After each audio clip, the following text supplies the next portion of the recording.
நாட்டின் முதலமைச்சருடைய வழிகாட்டுதலின்படி தமிழ்நாடு முழுவதிலும் வடகிழக்கு பருவமழை தொடங்கிய நாளிலிருந்து எல்லா இடங்களிலும் மருத்துவ முகாம்கள் நடைபெற்றுக் கொண்டிருக்கிறது. அக்டோபர் திங்கள் 15ஆம் தேதி தொடங்கி தமிழ்நாடு முழுவதிலும் நடத்த தொடங்கிய அந்த வடகிழக்கு அந்த முகாம்கள் என்பது மழைக்கால சிறப்பு மருத்துவ முகாம்கள் இன்றைக்கும் தொடர்ந்து நடைபெற்றுக் கொண்டிருக்கின்றது.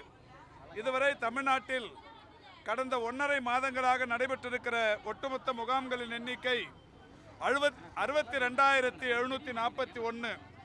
மருத்துவத்துறையின் வரலாற்றில் ஒரு 1.5 மாத காலத்தில் வடகிழக்கு பருவமழைக்கு 62,000க்கும் மேற்பட்ட மருத்துவ முகாம்கள் நடத்தப்பட்டது இதுவே முதல் முறை.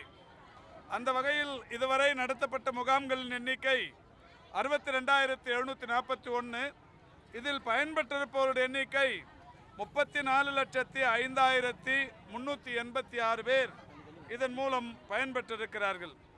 அந்த வகையில் மாண்புமிகு தமிழ்நாட்டின் முதலமைச்சருடைய வழிகாட்டுதலோடு இந்த பெஞ்சல் புயல் அதனுடைய பாதிப்புக்கு பிறகு சென்னை, செங்கல்பட்டு, கடலூர், கள்ளக்குறிச்சி, காஞ்சிபுரம், திருவள்ளூர், விழுப்புரம், ராணிப்பேட்டை, திருவண்ணாமலை, வேலூர், திருப்பத்தூர், தர்மபுரி, கிருஷ்ணகிரி, கோவை, நீலகிரி ஆகிய பகுதிகளில் சிறப்பு முகாம்கள் நடத்த தொடங்கப்பட்டது.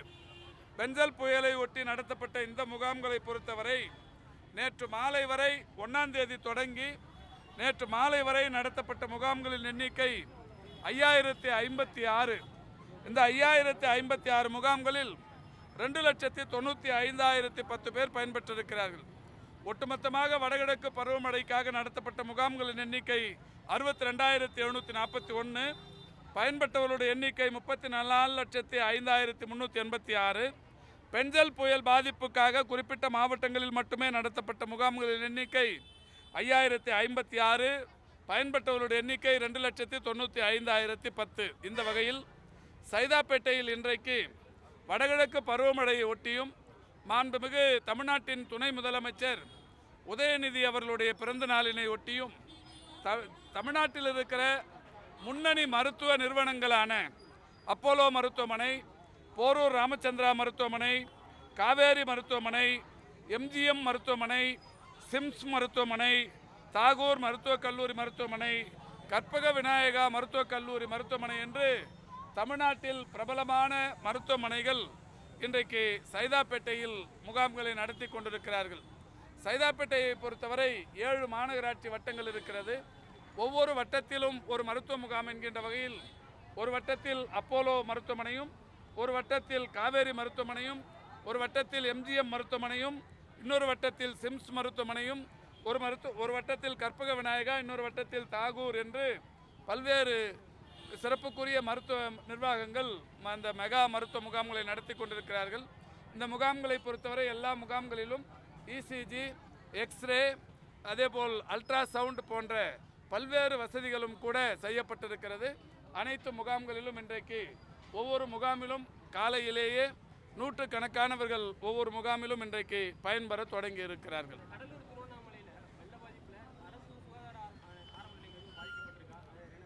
இல்லை, ஒரே ஒரு விழுப்புரத்தில் மட்டும் ஒரு ஆரம்ப சுகாதார நிலையத்தில் அந்த மருத்துவ உபகரணங்கள் தண்ணீர் ஏறியது, அதனால் பாதிக்கப்பட்டது. இப்போ அதை ரீப்ளேஸ் பண்ணிட்டோம். என்னென்ன மாதிரியான அந்த உபகரணங்கள் பாதிக்கப்பட்டதோ, இருவேல்பட்டு என்கின்ற ஒரு கிராமம், அது உடனடியாக மாற்றியாச்சு.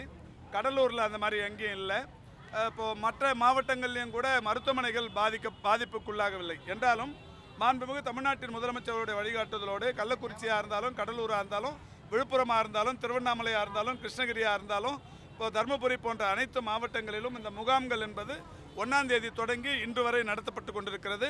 இன்னமும் ஒரு 10 நாட்கள் இந்த டிசம்பர் முடிய மருத்துவ முகாம்கள் என்பது தமிழ்நாடு முழுவதும் நடத்தப்படும். அது மட்டும் இல்லை, டிசம்பரோடு அதோடு முடிகிறது கூட இல்லை, அதுக்கும் பிறகும் கூட இப்போ ஜனவரி வந்துட்டாலும் கூட எங்கேயாவது ஒரு கிராமத்தில் அல்லது ஒரு தெருவில் ஒன்றுக்கும் மேற்பட்ட காய்ச்சல் பாதிப்புகள் இருக்குமானால் அந்த பகுதிகளில் முகாம்கள் நடத்துவது என்பதை தொடர் வாடிக்கையாகவே கொண்டிருக்கிறோம். இல்லை 3 பேர் உயிரிழந்ததே இல்லைங்க, 2ங்கிறத ஏற்கனவே உறுதிப்படுத்திட்டோம். ஒரு 88 வயதானவர், அவர் நீண்ட நாட்களாக படுக்கையில் இருந்தவர். 2 தான் அந்த பாதிப்பில் இருந்தவர்கள். இப்போ அதுக்கான அந்த மாதிரிகளை கிங் இன்ஸ்டியூட்டில் கொடுத்துருக்கு. கிங் இன்ஸ்டியூட்டை பொறுத்த வரைக்கும் இப்போ தொடக்கத்தில் என்ன சொல்லியிருக்கிறாங்கன்னா, விப்ரியோ காலரே அப்படிங்கிற ஒரு கிருமி இருந்தால் அது காலரா பாதிப்புக்குள்ள கிருமி, அது இல்லைங்கிறது இப்போ தொடக்க நிலையிலேயே உறுதிப்படுத்தி இருக்கிறார்கள். அப்போது இன்னும் வேறு கிருமிகள் ஏதாவது இந்த வயிற்றுப்போக்குக்கு காரணமான ஈகோலி, ஃபேஷியல் ஒரிஜின், ஸ்ட்ரெப்டோகோக்கஸ் என்கின்ற இந்த மற்ற கிருமிகள் இருக்கிறதா என்பது குறித்து ஆராய்ச்சி செய்ய சொல்லியிருக்கிறோம். அந்த அவர்களுடைய ஆராய்வுக்கு பிறகு முடிவுகள் வரும், அதை நாங்கள் உங்களுக்கு தெரிவிக்கிறோம். இல்லை, இப்போ அங்கே மிக சிறப்பாக நம்முடைய மாண்புமிகு பொதுப்பணித்துறை அமைச்சர் அவர்கள், இந்து அறநிலைய சமத்துறை அமைச்சர் அவர்கள், தமிழ்நாட்டின் துணை சபாநாயகர் உள்ளிட்டவர்களுடனான ஒரு கூட்டம் நடத்தப்பட்டு பாதுகாப்புடன் அந்த தீபம் திருவிழாவை நடத்துவது குறித்து கலந்தாலோசனை நடத்தியிருக்கிறார்கள். நாங்களும் சம்பந்தப்பட்ட நம்முடைய மருத்துவத்துறையின் சார்பில் அங்கே இருக்கிற டிடிஜேடிகேல சொல்லி எத்தனை லட்சம் மக்கள் வருவார்களோ அத்தனை லட்சம் மக்களுக்கும் இதுவரை செய்யப்படாத அளவுக்கு கூடுதலாகவே மருத்துவ முகாம்கள் எவ்வளவு தேவையோ அவ்வளவு வைத்துக்கொள்ள ஏற்பாடு செய்ய சொல்லியிருக்கிறோம். அதற்கு தேவையான மருந்துகளை டிஎன்எம்எஸ்சிலிருந்து அந்த இதுக்கு ட்ரக் வேர் ஹவுஸுக்கு அனுப்பியிருக்கிறோம். தேவையானதை பெற்று எவ்வளவு முகாம்கள் நடத்த முடியுமோ நடத்த சொல்லியிருக்கிறோம்.